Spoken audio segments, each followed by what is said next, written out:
Questions to ask the condo board or homeowners association. Hi, I'm CC Summerfield, and here's some questions to consider asking when purchasing a condo in a homeowners association. What percentage of units is owner occupied and what percentage is tenant occupied? This is not only going to affect the marketability when you come to resell, but it also may affect the type of loan you're getting or if you can get a loan at all within that complex. What covenants, bylaws, and restrictions govern the property and what grandfather clauses are in place?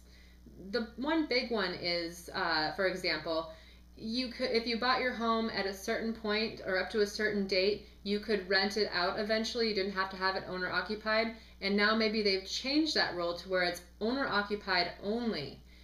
You want to know that so that you know what your options are should you ever have to move. How much does the association keep in reserve? Plus find out how the money is invested. Are association assessments keeping pace with the annual rate of inflation? I'm not saying they should be hiking their association dues annually by a lot, but giving a little bit more each year or deciding that is going to help them keep money in reserve for future repairs. And it's to determine whether the assessment is reasonable or not.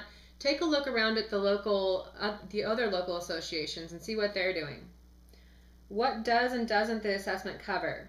Does the assessment cover common area maintenance, trash collection, recreational facilities, or hot water? These are all common things that a HOA will cover in complexes. What special assessments have been mandated in the past 5 years? So special assessments are unavoidable, but if there's been a lot over the last 5 years, it really questions on how the HOA is being governed and how the money is being spent in their reserve. How much turnover occurs in the building?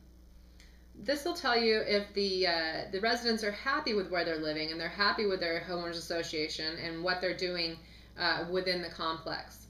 The National Association of Realtors has done a study showing that people who live in a complex that has 2 to 4 units usually stay around 5 years, and people who live in a 5-unit complex or more on average will stay 4 years. And last question is the building in litigation? This is never a good sign, and it can affect several things, especially if you can get a loan within that complex. So these are definitely things to consider when purchasing a condo, and questions that will guide you and help you make better choices when choosing a complex to live in. I'm CC Summerfield, and I'm always happy to answer any real estate questions that you might have.